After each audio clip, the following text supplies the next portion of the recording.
Hey everybody, part 2. All right, so lots of people talk about experiencing anxiety once the pain gets better. Curious what I have to say about this phenomena. Look, anxiety is just another symptom of too much stress, the emotional world. And as the pain lets go, the brain still has a nervous system that's not quite settled down yet. So anxiety is very common. So if you're feeling that as the pain settles down, it's normal. It's still just TMS, too much stress. Try not to overthink it. Don't look at anxiety now as a brand new problem that you have to solve and fix, right? Because anxiety is just a feeling. And, I've heard many times that the feeling of anxiety physiologically in our body is the same feeling that we get when we're excited, right? Imagine feeling, I'm excited, I'm going on a roller coaster. That feeling, maybe before the plane takes off, or maybe before skydiving, you've got this wired feeling in your body. Excitement about something that you want to do. Anxiety feels the same way in our body. It's just that we perceive it negatively based on the thoughts that lead into it. Wow, excuse me. All right, so anxiety, my suggestion is don't make this out to be a whole new, bigger problem that you've got to solve now. You don't. Just keep on doing what you were doing to help get rid of the pain. Keep doing that.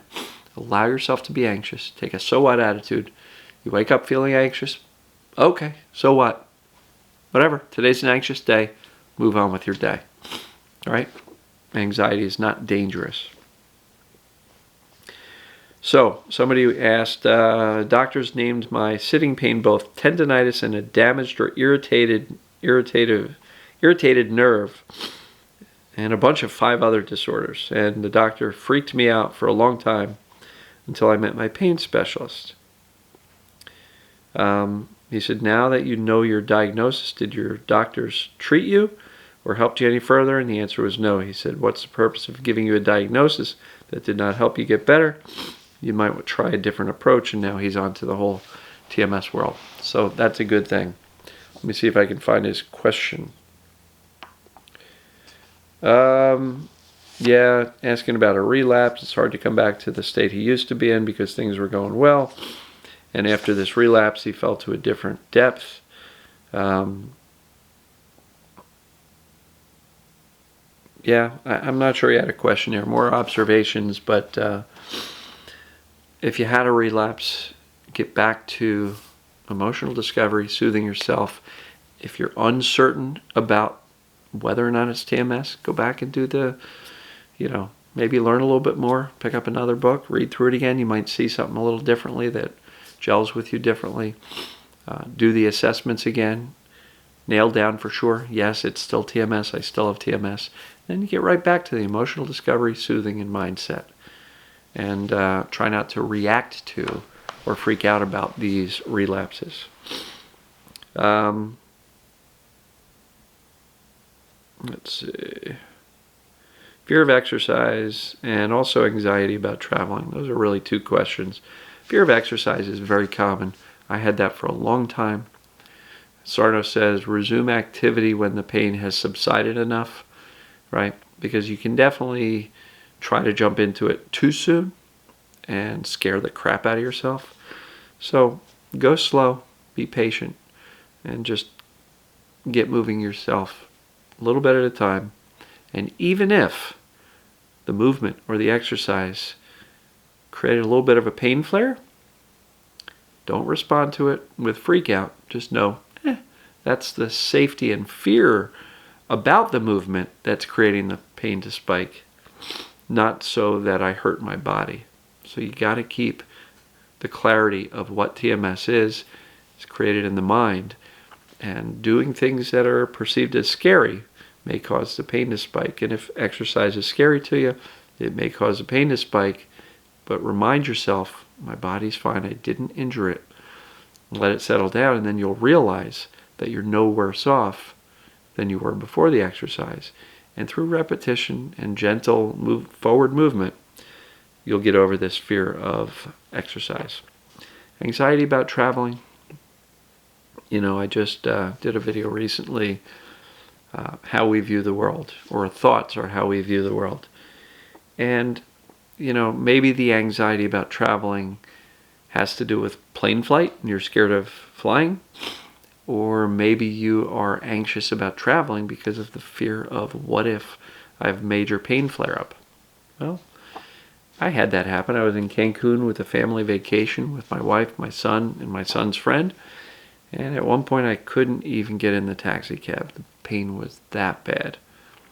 And it sucked, and it ruined that night of vacation for me. Fortunately, my son, his friend, and my wife went out, and they enjoyed a nice dinner and brought me something back that I could enjoy in bed. But look, you might be hurting anyway. So why not travel? Get out of your head, get out of your fear, and go do something exciting. Traveling can be fun. And it's not necessarily the travel that's dangerous. It's how we think about it that creates that fear. So I hope that helps. One question here. Even if I'm not 100% sure I have TMS, won't the practices still be beneficial? I've dealt with dizziness and fatigue for years.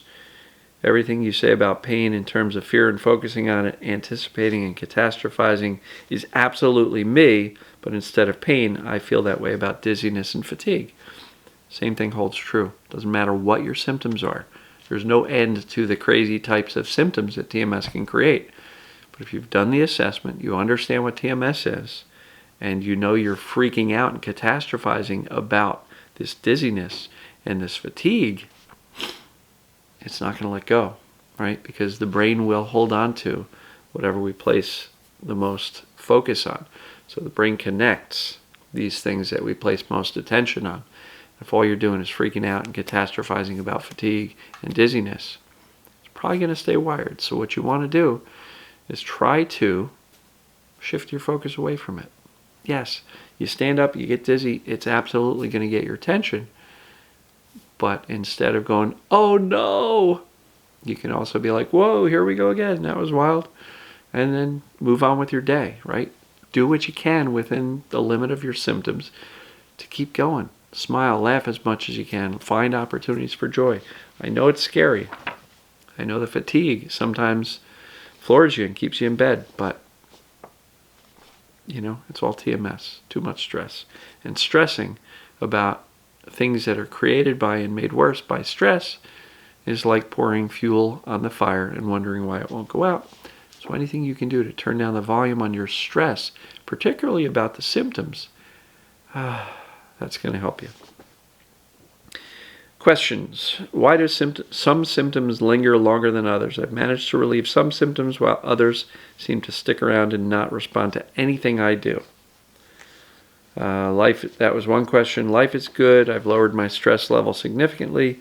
My mindset is also greatly improved, and still nothing is happening physically. I really don't understand why I'm not improving. Is it just a matter of time? It's been months.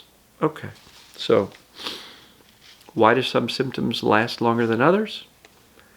I believe it's not predictable. You can't anticipate that if you got back pain and neck pain, which one's going to go first and why one's sticking around longer. I generally feel that it has to do with the fear level of that symptom. So if your back pain went away because everything about TMS screams back pain, but you've got some other symptoms like intestinal, stomach, digestive issues, and you've been told by functional medicine doctors that your gut bacteria is all out of whack. What's your belief about the symptoms being TMS? Have you bought into that the back pain is much more easy to resolve because that's clearly TMS, but this gut thing you've got some doubt over? Well, doubt will keep symptoms hanging around longer. Our fear, focus, and anxiety about the symptoms will definitely keep it wired, right, in our brain science concepts. So, yeah, that's why. So there's no right or wrong answer as to which symptoms will heal faster. Just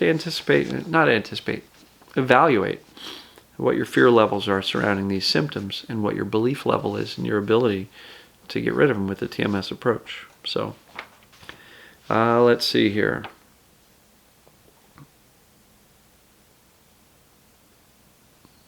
All right, so this person has tendonitis in both knees and hips, makes it difficult to walk, trains with a trainer and carries on and can bike, but hasn't resumed a spin class yet because the knees are extremely tight.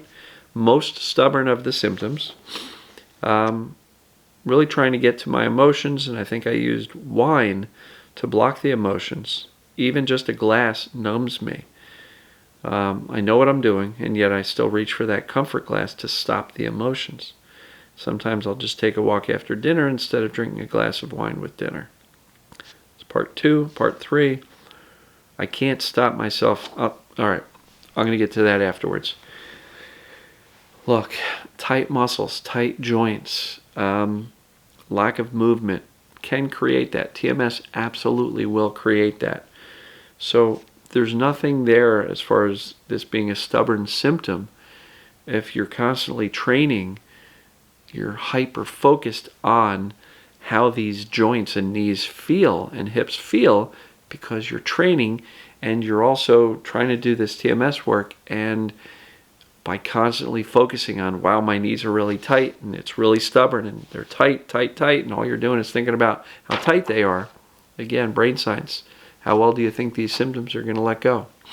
Right? So treat it as TMS. Do your workout and don't care. If it's tight, so what? Not a big deal. Don't care. Trying to get to the emotions and using wine to numb ourselves. Well, look, I'm not a heavy drinker. I'm not a habitual drinker. There's no alcohol in my house. Every once in a while, I like having a vodka and club or something to socially let loose a little bit. Hang out with friends. It's what people do. But it is absolutely a depressant. It will numb us. And a lot of people drink wine to get happy. Some people do it to numb ourselves. It is a drug, and it is a sedative. And there wasn't really a question there. It was more of a statement. But I'm not suggesting that people do this. I got another question from a lady who was asking me, or was telling me that she's less anxious if she has a glass or two of wine, and tends to do that a little bit more often. And I pretty much told her I can't make any recommendations here. You got to make your own decisions on alcohol, on marijuana, on anything. Look, you got to make your own decisions. If it's helpful and it doesn't create a problem, whatever. But if you're drinking 2 glasses of wine every day to numb yourself or to be less stressed, not too sure that's the right way to go. If you work through the emotions and feel and do the emotional discovery and know that your body's fine, well, and your anxiety is actually still fine too, maybe you don't need that wine. So in any event, I can't stop telling people about TMS, even my doctor. If I hear anybody talking about pain, I approach them about TMS. I have to refrain from doing so. Each time I talk about it, I'm trying to also convince my brain that TMS is real. And when I see they don't understand or not believe or think I'm nuts, it creates doubt in my mind. So yeah, we could, like she was very astute in observing that maybe she's telling other people about TMS to help convince herself. And so if you're not sure about TMS knowledge, read some books, watch some videos. Painforyou.com, there's a video there that explains how it happens, how pain happens, how it becomes chronic, right? Go read some Sarno books. Go read Ozanich, Nicole Sachs. Hopefully soon mine. I'm still working on it. If you're doubting it, then do your assessments, right? But here's what I will tell you about spreading the word about TMS. I did that for years. I would tell people about it. I would share stories about it, but yet I was still hurting. So I was sometimes looked at as a hypocrite. My suggestion is don't worry about spreading the word yet. Get yourself pain-free. Be an example. And when people that you know and love and care about notice, wow, holy cow, this person's doing so much better. What the heck happened? How'd you get better? Now you can share it and say, here's what I learned. And if you're interested, I can share with you some resources. Right? But if you're stopping people in the local grocery store or Walmart and saying, you look like you're hurting, you should really take a look at this, and they look at you like you're crazy, well, that's because some stranger just talked to them and came up to them and tried to give them a medical recommendation out of nowhere, and that can come off as a little bit weird. And unfortunately, advice that is given that was not asked for is often interpreted as criticism or mind your own business. Like, I didn't ask you. So, loved ones, if they're asking how you're doing so well, it's a great opportunity to plant the seed. Here's some basic information. I generally don't say TMS, repressed emotions, because that's a little off-putting and can come across as, calling them crazy, right? I like to lead in with, most pains, chronic illness, they're as a result of too much stress. If you want to learn more about it, here's some resources, right? And that's a great, easier way to get into it, because a lot of people will be like, yeah, stress headache, tension headache, sure. Oh, my stomach's feeling bad, too much stress, yeah, that's understandable. You mean back pain can be the same thing? Yeah, actually it can be.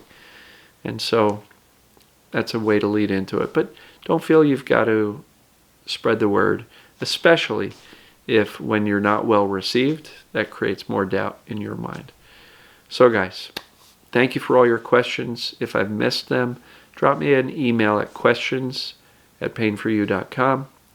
And it's kind of funny. I literally put a post up where the entire post says, if you have any questions, email me at questions@painforyou. And then all of a sudden what happens? I get about 10 people commenting below that post. I have this question, that question, that question, that question. And I'm like, did you read the post? It says email me.